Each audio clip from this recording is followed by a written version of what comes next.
नमस्कार, बहुत स्वागत है आपका सारा समय पर। मैं हूं आपके साथ रोहित पोखरियाल। बड़ी बहस देख रहे हैं आप। आज हम बात करेंगे बिहार की चुनावी बिसात पर, क्योंकि वो पूरी तरीके से सज चुकी है। प्रतिद्वंदी बिल्कुल सामने आ चुके हैं, रण में उतर चुके हैं, चुनावी पारा बहुत बढ़ चुका है और पटना में एनडीए का रिपोर्ट कार्ड भी जारी हो चुका है। नीतीश राज में बिहार की तरक्की की गाथा गाने के अलावा वोटर को क्या करना है यह भी बताया गया है। मसलन वोटर को यह ध्यान रखने को कहा गया है कि 2005 से पहले यानी नीतीश राज से पहले लूट, हत्या, अपहरण का राज था। यानी वोट देते समय वोटर को नीतीश के 15 सालों के सुशासन को जरूर अपने मन में रखना चाहिए। यह रखा गया है, यह टिप दी गई है। एनडीए ने नीतीश की अगुवाई में अपनी सरकार के फिर से लौटने का भी दावा किया है। उधर प्रधानमंत्री नरेंद्र मोदी पूरी तरीके से तैयार हैं, कमर कस चुके हैं। 23 अक्टूबर को वो बिहार पहुंचेंगे, 12 दिनों तक रहेंगे और 12 दिनों में 12 चुनावी रैलियों को धुआंधार तरीके से वो संबोधित करने वाले हैं। पूरे तरीके से तैयारी हो चुकी है। देखना यह है कि पीएम और सीएम की जोड़ी जब हर मंच पर एक साथ होगी, एक मंच को दोनों साझा करेंगे, तो इसका मन की बात वोटर कि मन में कितनी उतरती है, वोटर के दिल में कितनी उतरती है, यही समझेंगे। तो आइए शुरू करते हैं बड़ी बहस का सफर।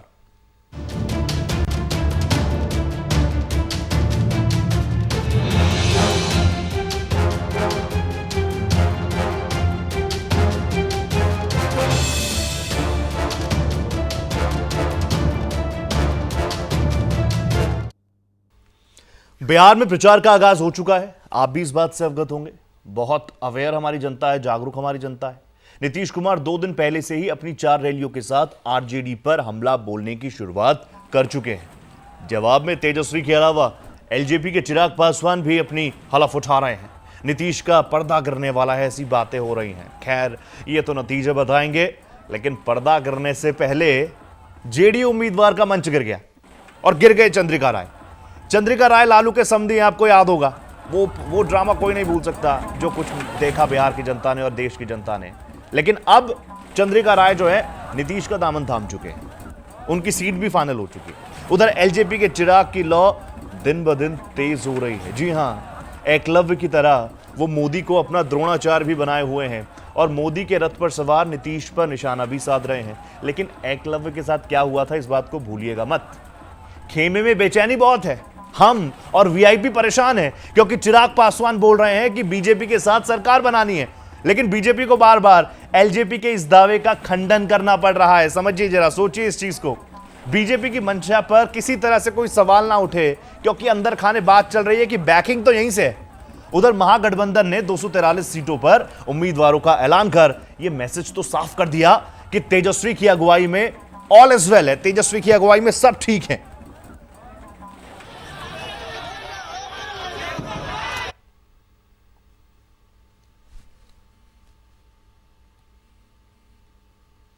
तो बिहार की बिसात पूरी तरीके से सज चुकी है। कहां पर कैसे होगा, हर चीज तैयार हो चुकी है। कौन सा प्रतिद्वंदी अपने सामने वाले को किस तरीके से पटकनी देगा, अब तो बस वो देखना है। लेकिन दंगल से पहले आपको पता है ना, माहौल बनता है, माहौल होता है।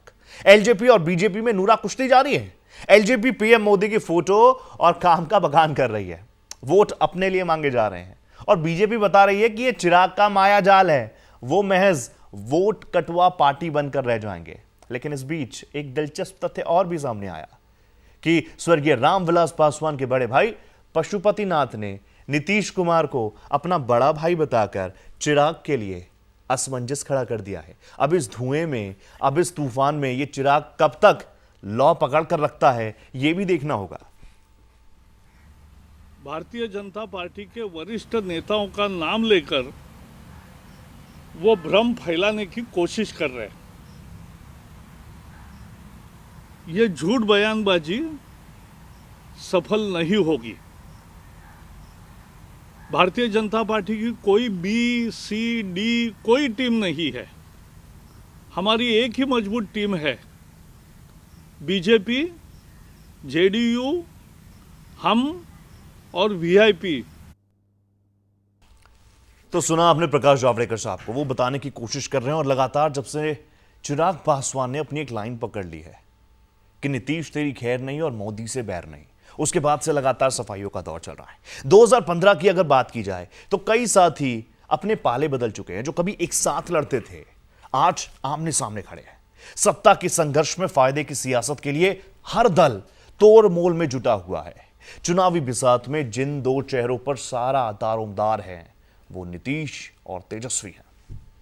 अब इस पूरे प्रकरण को लेकर लगातार क्योंकि विचार विमर्श मंथन चिंतन का दौर चल रहा है। एक तरफ राजनीतिक दल अपनी तैयारी कर चुके हैं, कमर कस चुके हैं, तो वहीं दूसरी ओर जनता किसी से कम नहीं है। ये पब्लिक है, सब जानती है, सुन सबको रही है, लेकिन पता है कि क्या करना है। आइए अब बड़ी बहस के इस मंच को, इस प्लेटफॉर्म को खोलते हैं। कुछ खास मेहमान हमारे साथ जुड़ चुके हैं, उनके साथ आपका तारुफ करा दूं। रविंद्र रंजन हमारे साथ हैं, भारतीय जनता पार्टी का पक्ष रखने के लिए बताएंगे क्या कुछ, कितना आसान कितना मुश्किल उनके लिए। इसके साथ साथ श्रवण कुमार हमारे साथ जुड़ चुके हैं, लोक जनशक्ति पार्टी के स्पोक्स पर्सन है, बताएंगे किस तरह से आने वाली रणनीति उनकी रहने वाली है। सारिका पासवान बहुत मजबूत तरीके से आरजेडी का पक्ष रखती हैं और कहती हैं कि हां हम जनता के दिल की बात समझ रहे हैं और जनता ये चाहती है। और इसके साथ साथ एक बहुत खास मेहमान, senior journalist, political analyst RB Upadhyay साहब मेरे साथ जुड़ चुके हैं। काफी तेज पकड़ रखते हैं, कई बार मौका मिला उनसे बात करने के लिए और उनका अनुभव उनकी बातों में नजर आता है। सबसे पहले शुरुआत मैं बीजेपी से ही करना चाहूंगा। बीजेपी के रविंद्र रंजन हमारे साथ हैं। रविंद्र जी, देखिए रैलियों का दौर तो बहुत पहले से ही शुरू हो गया था, पोस्टर वॉर एक साल पहले से हमने देखना शुरू कर दिया था। मुद्दे क्या कुछ होंगे उसको लेकर विचार विमर्श लगातार होगा, लेकिन जेपी नड्डा साहब को जब हमने सुना, अभी जब वो संबोधित कर रहे थे, वो कह रहे थे कि हम तो लेखा जोखा लेकर आए हैं, मोदी जी ने ये किया है, नीतीश जी ने ये किया है। आपके लिए राहें अगर उन बातों को देखा जाए तो बहुत आसान लगती हैं। आत्मविश्वास भी हाई रहता है। मानेसर में एनएसजी के 36वें स्थापना दिवस समारोह में गृह राज्य मंत्री जी किशन रेड्डी ने ब्लैक कैट के नाम से मशहूर एनएसजी के बहादुर। ठीक है, सुनेंगे आपको भी, क्योंकि देखिए लगातार ये बिसात जो है बिक चुकी है। उपाध्याय साहब हमारे साथ हैं, मैं उनसे शुरुआत कर लेता हूं एक बार, क्योंकि उपाध्याय साहब के पास जाना अच्छा है, समझते हैं इन चीजों को। उपाध्याय साहब, बिहार के बिसात सच चुकी है और जिस तरीके के समीकरण इस बार बिहार में दिख रहे हैं, इससे पहले कभी दिखे था क्या? जिस तरीके से एलजेपी अपनी बात रख रही है, नीतीश तेरी खैर नहीं, मोदी तुमसे बैर नहीं, पोस्टर्स में भी प्रधानमंत्री मोदी की तस्वीर, इस तरह की परिस्थितियां इससे पहले आपने देखी थी क्या? क्योंकि लंबा अनुभव तो आपका भी है। देखिए परिस्थितियां विषम हैं, लेकिन जनता समझदार है, जनता समझती है जी। देखिए अब अपने अपने तरीके से सब परिभाषित करेंगे, सब अच्छा बताने की कोशिश करेंगे। जो जनता के मुद्दे हैं, जनता उन मुद्दों पे बात करना चाहती है। प्रवासी मजदूर, बिहार की एक त्रासदी आपने देखी होगी, हर साल बाढ़ झेलता है, सड़कों की हालत, शिक्षा, स्वास्थ्य, तो ये सब चीज़ों पर कहीं ना कहीं एक फोकस करेगी जनता। ये बात अलग है कि पॉलिटिकल पार्टियां हैं, अपने अपने तरीके से नैरेटिव एक गढ़ने की कोशिश करेंगी। हाँ, लेकिन ये भी बात सत्य है कि देखिए जहाँ तक नीतीश कुमार जी का प्रश्न है, तो देखिए नीतीश कुमार जी जब से बीजेपी के साथ आए हैं तो उनका जो मुस्लिम वोट बैंक है वो असमंजस की स्थिति में है, इसमें कोई दो राय नहीं है। और देखिए जो वोट है, मान लीजिए सपोज करिए एलजेपी अगर मान लीजिए जेडीयू के खिलाफ जो नीतीश कुमार का कैंडिडेट है उसके खिलाफ कैंडिडेट खड़ा करेगी, लेकिन जहां बीजेपी का कैंडिडेट है वहां वो कैंडिडेट खड़ा नहीं करेगी। तो जो सीटों का बंटवारा हुआ नीतीश और बीजेपी में, वो कहीं ना कहीं खटाई में पड़ता हुआ नजर आएगा। और बहुत सारे कैंडिडेट इस तरह के भी हैं जो बीजेपी के ही कैंडिडेट हैं, लेकिन वो एलजेपी के टिकट पर चुनाव लड़ रहे हैं, तो उनका जो साथी है या उनका जो वर्कर है वो जेडीयू के कैंडिडेट को वोट देगा या अपने बीजेपी के कैंडिडेट को वोट देगा। ये चीजें बहुत दिलचस्प हो जाती है उपाध्याय जी, देखने को मिलेगा। जैसा मैं आपसे पूछ रहा हूं, लगातार आपका भी लंबा अनुभव है, आपने कई चुनावों को देखा है, लोकसभा के चुनाव देखे हैं, विधानसभा के चुनाव देखे हैं। जो परिस्थितियां बनी हुई हैं, जनता भी मुझे लगता है घर में बैठकर एंजॉय कर रही होगी इस वक्त कि ठीक है आप करते रहिए, हमें तो पता है हमें क्या करना है। देखिए जनता बिल्कुल अपना एक फैसला कर लेती है। हाँ, कुछ देखिए हर पार्टी का एक कैडर वोट होता है और वो कैडर वोट परमानेंट होता है, उसके बाद एक फ्लोटिंग वोट होता है जो कि एक हवा के साथ जाता है कि भी किसकी हवा चल रही है। और कुछ ये होते हैं कि भी जीतने वाला कैंडिडेट कौन है, कुछ लास्ट टाइम पे उसी को वोट बेकार नहीं करेंगे, ये जीत रहा है, अभी लालू जीत रहे हैं या नीतीश जीत रहे हैं या अभी पासवान जीत रहे हैं, उनको वोट करेंगे। तो उस तरह का अलग अलग परसेंट का वोट अलग अलग होता है और वो काफी मायने भी रखता है। अब यहाँ जो एक असमंजस की स्थिति देखिए कि एक तरफ जो पीएम मोदी को कॉमन है, यानी बीजेपी के लिए अभी पासवान भी वोट मांग रहे हैं, एलजेपी भी वोट मांग रही है, उधर भी नीतीश जी भी बीजेपी के लिए वोट मांग रहे हैं। तो बीजेपी को कहीं ना कहीं डबल फायदा मुझे लगता है कि भी देखने में मिल रहा है। जिस तरीके से वो नीतीश की उंगली पकड़ के चले थे, लेकिन आपने देखा होगा जिस तरीके से उन्होंने अपनी इस इलेक्शन में बिसात बिछाई है, तो मुझे लग रहा है कि भी बीजेपी इसमें मजबूत होकर कहीं ना कहीं भी अपना प्रदर्शन करेगी। जैसा कि अभी तक का जो मेरे साथी हैं या जो इलेक्शन कवर कर रहे हैं उन लोगों से बात होती है, और अभी तक का देखिए इलेक्शन है, रात रात में बदल जाता है। इस बात को रोहित जी आप भी जानते हैं। बिल्कुल, बिल्कुल। तो अभी इलेक्शन की बिगिनिंग है, शुरुआत है, लेकिन अभी जो रुझान आ रहे हैं वो यही कह रहे हैं कि भी कहीं ना कहीं बहुत बड़ा लूज एक्चुअल में कहीं एक दूसरा दल कर सकता है। जो इसे उम्मीद में है कि अभी बीजेपी का वोट मुझे मिलेगा, तो बीजेपी का वोट एक्चुअल में किसके पास जाएगा? सर उम्मीद पर सब है उपाध्याय जी, हर कोई अपनी अपनी बात रख रहा है और आपसे भी मैं लगातार बात करता रहूंगा, क्योंकि मैंने पहले ही बताया काफी अनुभव आपका है। मैं तो चाहता हूं कि आप लोग ही ज्यादा बोलें, ये आप लोगों का ही प्लेटफॉर्म है। अब सीधा रुख पटना का करेंगे। स्टूडियो में हमारे जो खास मेहमान है रविंद्र जी, आपका रुख करेंगे। आपकी आवाज में कुछ दिक्कत थी। जो सवाल मेरा आपसे था, जिस तरीके से लगातार जेपी नड्डा साहब कह चुके हैं कि हम तो जी रिपोर्ट कार्ड लेके पहुंचे हैं, क्या किया है क्या नहीं किया, कितना फायदा कितना नुकसान, आपके लिए राहें बड़ी आसान लग रही हैं।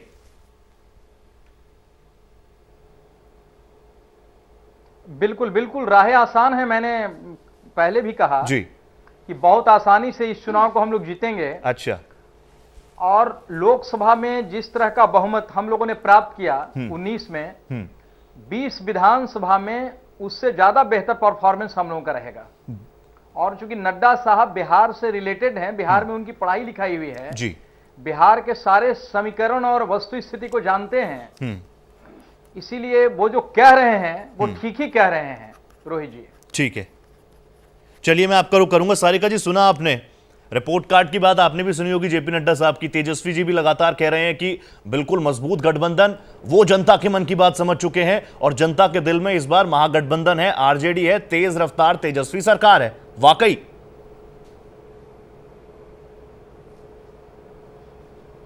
जी रोहित जी, जैसा आपने कहा कि बिल्कुल बिसात जो कहते हैं सियासत के रंग में रंग चुका है बिहार पूरी तरीके से। और उसकी जो शुरुआत जिस तरीके से नड्डा जी ने एक फिजिकल, जो अभी तक वर्चुअल चल रहा था कि लग रहा था जैसे कि सब कुछ वर्चुअल ही होने वाला है, लेकिन जिस तरीके से उन्होंने रैलियों की शुरुआत की और मंच पे जाकर के वो जो रिपोर्ट कार्ड दिखा रहे थे लोगों को, वो रिपोर्ट कार्ड मानो ऐसा लग रहा था कि वो विषय भी उन्होंने खुद से ही लिखा और नंबर भी उन्होंने खुद ही से दे दिया। क्योंकि वो जो रिपोर्ट कार्ड में जिन विषयों पे वो बता रहे थे कि मैंने इतने अंक पाए, एक्चुअली वो कहीं कोई माने मतलब ही नहीं रखता था। 1,25,000 करोड़ का जो उन्होंने हिसाब दिया, आप देख लीजिए, उन्होंने हिसाब दिया कि इतने 10,000 करोड़ मैंने स्वास्थ्य पे खर्च किए, 10,000 करोड़ मैंने शिक्षा पे खर्च किया, 10,000 करोड़ मैंने कृषि पे खर्च किया, लगभग 25,000 करोड़ मैंने अन्य स्किल डेवलपमेंट पे खर्च किया। मतलब तमाम विषयों पे जिस तरीके से उन्होंने डिफाइन किया। लेकिन रोहित जी, हमारे बिहार की जनता, जैसे आपने कहा कि ये पब्लिक है जो सब जानती है, एग्जैक्टली बिहार की पब्लिक बड़ी सयानी है और नड्डा जी के इस रिपोर्ट कार्ड को बड़े अच्छे से समझती है। जो खेल वो खेल रहे हैं, इस बार चलने वाला नहीं है। और मैं ये याद दिलाना चाहूंगी, जिस तरीके से नड्डा जी उस स्टेज पे चढ़ करके पिछले 15 सालों के लिए भी लोगों को डरा रहे हैं, क्योंकि कुछ तो किया नहीं उन लोगों ने, और वो लिटरली लोगों से आहुति मांग रहे हैं कि आप अपने वोटों की आहुति दीजिए। भाई, आप किस बात के लिए वोटों की आहुति मांग रहे हैं? वो रेप कांडों के बदले में आप आहुति मांग रहे हैं, उस बेरोजगारी के बदले में आप आहुति मांग रहे हैं, जो शिक्षा का स्तर गिर गया है बिहार में उसके लिए आप आहुति मांग रहे हैं, जो 12-12 हजार किलोमीटर चल करके मजदूर आए अपने घरों को लौटे, भूखे प्यासे दिन काटने को मजबूर हो गए, उस बात की आप आहुति मांग रहे हैं। वाकई सारिका जी, ये तमाम मुद्दे जनता के मन में होंगे और आप तो पब्लिक फिगर हैं, आप लोग जनता से मिलने जाती हैं। और आपने जिस तरीके से हम रिपोर्ट कार्ड की बात कर रहे थे, आपने भी बहुत दिलचस्प तरीके से उसको समझाया कि खुद ही मार्क्स दे दिए। आपके हिसाब से, जनता के हिसाब से, आरजेडी के हिसाब से जो रिपोर्ट कार्ड रखा गया है बीजेपी द्वारा, पास हुए हैं, फेल हुए हैं, या कम से कम ग्रेस मार्क्स के साथ आए हैं, क्या लगता है?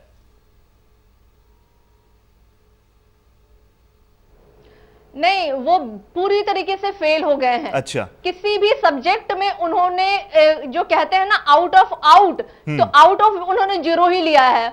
और उन्होंने एक भी अंक उसमें लिया नहीं है। ठीक अगर उससे भी माइनस में जाना होता तो शायद मैं वो भी अंक दे देती इनको। रविंद्र जी एक 10 सेकंड का मैं आपसे रिएक्शन चाहूंगा इस पे। रिपोर्ट कार्ड पे आप ग्रेस मार्क्स से भी पास नहीं हुए। हकीकत जाके उन्हें रविंद्र जी इलेक्शन के बाद 10 सेकंड, फिर मैं एलजेपी का रुख करूंगा।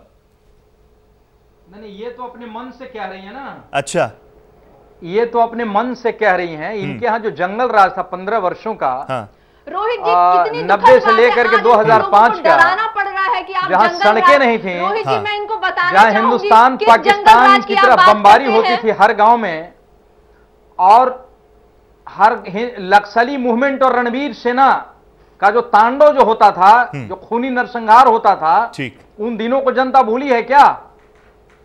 वाकई इस मुझे पर लगता है रिएक्शन कि लूंगा। इनको, एलजेपी का जो- रुख करेंगे। एलजेपी से श्रवण कुमार हमारे साथ है। श्रवण जी देखिए, जिस तरीके से रविंद्र जी तो ये कह चुके हैं कि देखिए हम तो लोकसभा वाला जो माहौल है वही बना हुआ है, उस पर हमारा और भी बेहतरीन परफॉर्मेंस आने वाली है। एलजेपी लोकसभा चुनाव में साथ थी, अब नहीं है। जिस तरह के तल्ख तेवर आप लोगों ने अपनाए हुए हैं नीतीश सरकार को लेकर, नीतीश कुमार को लेकर सीधे तौर पर कहा जाए तो, अब आपको क्या लगता है आपकी परफॉर्मेंस?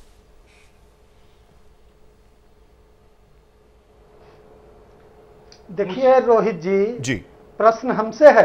जी जी आपसे ये श्रवण जी। 2019 में के लोकसभा चुनाव में जो हमारा गठबंधन था, वह बिहार में भारतीय जनता पार्टी के साथ था। अच्छा, और देश के यशस्वी प्रधानमंत्री आदरणीय नरेंद्र मोदी जी के नेतृत्व में लोक जनशक्ति पार्टी लोकसभा के चुनाव में गई थी, और लोक जनशक्ति पार्टी का 100% स्ट्राइक रेट था। 6 सीटें हमको भारतीय जनता पार्टी के द्वारा मिला लोकसभा में, और 6 सीटों पे हमारे उम्मीदवार ने बड़ा विजय हासिल किया। जी आज भी हम भारतीय जनता पार्टी के साथ केंद्र में हैं। आज के बिहार में लोग कह रहे हैं कि बिहार में हमारा गठबंधन एनडीए के साथ नहीं है, लेकिन केंद्र में है। तो हम भी बोल रहे हैं कि हमारे आदर्श देश के आदरणीय प्रधानमंत्री नरेंद्र मोदी जी हैं। 15 साल लालू प्रसाद जी का, 15 साल नीतीश जी का। बिहार के जनमानस के ये मानस में है कि इस 30 साल में बिहार पूरी तरह से पिछड़ गया।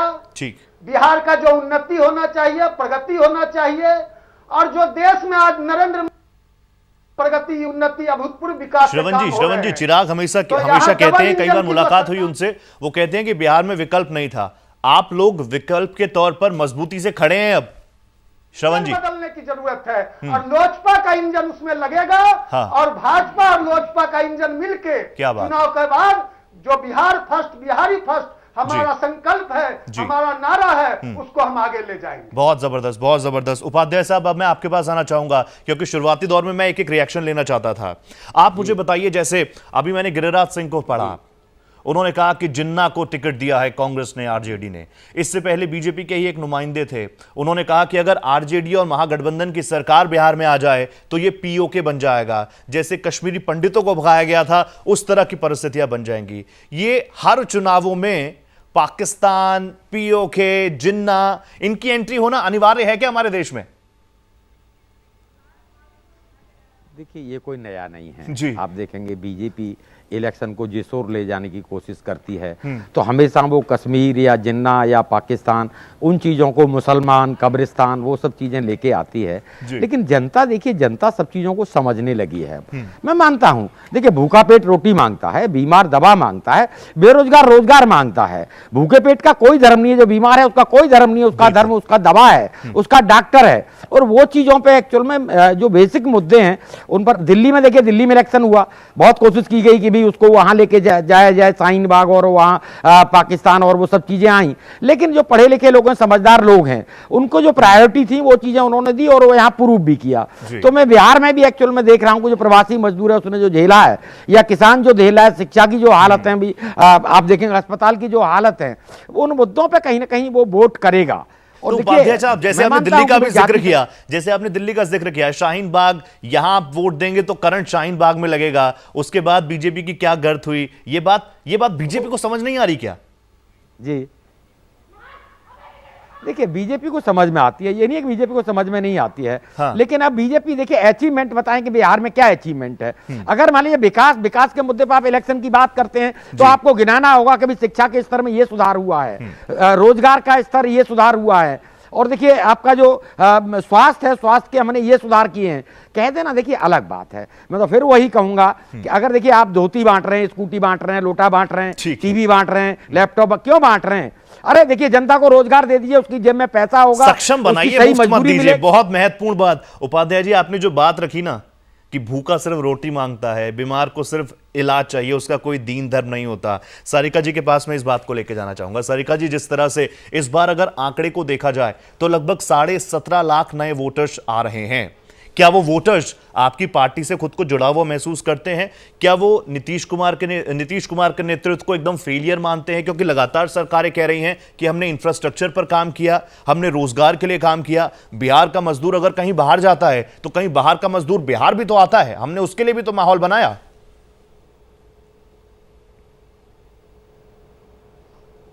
रोहित जी, जो 17 लाख का आप दे रहे हैं रेशियो की वोटर्स नए जुड़े हैं जी। वो नए वोटर्स जो हैं वो यूथ हैं। बिल्कुल। और ये जो यूथ जो है ना, इन 15 सालों में वो वयस्क हुए हैं और आज वोट डालने के कंडीशन में अपने वो हुए हैं। तो आप समझ लीजिए, जो 15 सालों की दुर्दशा वो बिहार की देख रहे हैं, तो क्या लगता है कि वो मानसिक रूप से तैयार होंगे कि वो एनडीए को कभी भी कहीं से भी वो अपना वोट देने वाले हैं? बिल्कुल नहीं देने वाले हैं। क्योंकि जो 15 सालों से वो बिहार की स्थिति देख रहे हैं, चाहे शिक्षा हो, बेरोजगारी हो, या फिर अन्य जितने अनगिनत मामले हैं, यहां अगर हम गिनाएं तो अनगिनत मामले हैं। ये लोग जंगल राज का जो देते हैं। आपने 15 साल, लगभग 2 दशक तक आपने काम किया, बावजूद इसके बताइए आपको पिछला 15 साल का लोगों को डर दिखाना पड़ रहा है। कौन से डर की आप बात कर रहे हैं? आप उस डर को दिखाना चाह रहे हैं लोगों में। जंगल राज जो एक्चुअली इनके लिए जंगल राज वो था जिस राज्य में अफसरशाही नहीं थी, जो इन 15 सालों में अफसरशाही चरम सीमा पे है। गांव घरों ब्लॉक्स में जाके लोग देखें कि अफसरशाही कितने चरम सीमा पे है।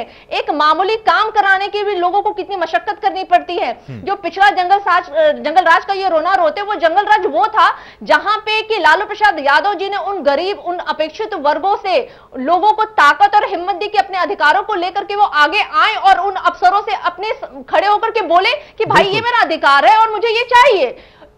उस बराबरी को, उस समानता को इन लोगों ने जंगल राज दिया। हाँ। और आज डरा रहे हैं वो कि जंगल राज। आज हमारी जनता चाह रही है कि वो राज एक्चुअली सही मायने में अच्छा राज्य था। और ये जो अभी का जो टाइम है ना, अभी वाला जो इलेक्शन है ना, ये डेफिनेटली ये सारे के सारे वोटर्स जो है ना, जिनका मन कभी रहा भी होगा एनडीए के पक्ष में, वो सारे कन्वर्ट हो रहे हैं और इस बार महागठबंधन के साथ है। बिना किसी भी सवाल के वो लोग हमारे साथ है, आपके साथ है। रविंद्र जी, सुना आपने, और आपने भी जिक्र किया था कि जिस तरह से लोकसभा चुनावों में बना हुआ था, हमारी भी नजर थी उस पर। 303 सीटें, बम्पर मैंडेट मिला, और बिना युवाओं के आपको ये मैंडेट नहीं मिल सकता था। बता रही हैं। हाँ, क्या इस बार भी 17.5 लाख आंकड़ा जो आया है वो आपसे जुड़ा हुआ है? आज भी वह हमारे साथ हैं। हाँ। आज भी वह हमारे साथ हैं। वो नहीं चाहते हैं कि फिर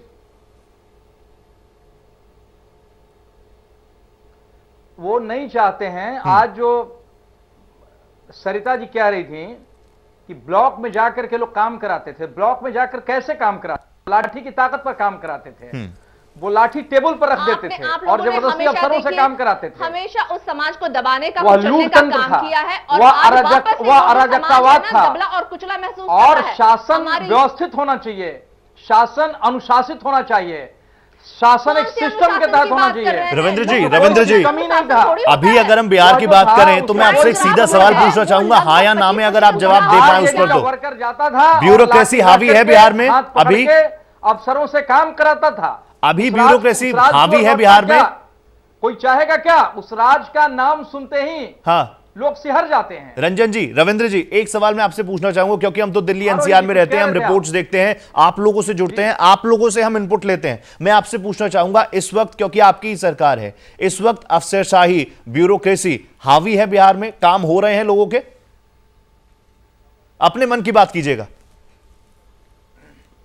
बिल्कुल काम हो रहे हैं, सड़कें बन रही हैं, हाँ। लॉ एंड ऑर्डर की समस्या ठीक हुई है, हाँ लॉ एंड शिक्षा की ऑर्डर समस्या बढ़िया है, क्राइम ग्राफ हॉस्पिटल में दवाएं मिल रही हैं, डॉक्टर बैठ रहे हैं, जी, सारे काम हो रहे हैं। तो आपकी राहें बिल्कुल आसान है। 17.5 और लाख वोटर्स में से इनके यहाँ तो लगभग कुछ भी 50 से नहीं होता 60% आज भी आपके साथ जुड़े हुए हैं। इस तरह के सर्वे रहे हैं पहले? बिल्कुल, इसमें कहीं दो मत है क्या? हम लोगों का हमारा जो गठबंधन है जी। भारतीय जनता पार्टी, जनता दल यू, हाँ। हम और वीआईपी, ये एक मजबूत गठबंधन है। हाँ। और समाज के सभी तबकों का ये समीकरण है, इसमें सभी जातियों का तालमेल है और सभी जातियों का प्रतिनिधित्व है। ठीक है श्रवण जी, लास्ट रिएक्शन में आपका जानना चाहूंगा, और क्योंकि युवाओं चिराग का पासवान प्रतिनिधित्व बहुत युवा हैं। श्रवण जी, चिराग पासवान खुद बहुत युवा हैं, युवा उनसे जुड़ा हुआ महसूस करते हैं क्या? और आपकी जो राहें हैं आपकी कितनी आसान है एनडीए से अलग होकर बिहार में? क्योंकि बीजेपी कह चुकी है हम आपके साथ नहीं है, खाब मत देखिए। शासक है, कोई सरकार है। श्रवण कुमार, आपका प्रश्न नहीं सुन पाया, साथी बोल रहे थे, फिर से प्रश्न दोहराएंगे? श्रवण जी, कितनी आसान आपकी राहें हैं? क्योंकि चिराग पासवान खुद बहुत युवा हैं और बीजेपी तो आपको साफ कह चुकी है कि आप हमारे साथ नहीं है, हमें बख्श दीजिए, हमें माफ कर दीजिए, हमारे नेता की तस्वीर मत लगाइए। युवा चिराग पासवान से जुड़ाव महसूस कर रहा है क्या?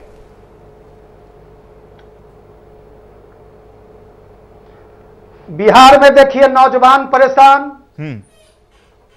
किसान परेशान, मजदूर परेशान, बिहार की 13 करोड़ जनता परेशान, और आज बिहार में 70% जो वोटर हैं वह युवा हैं।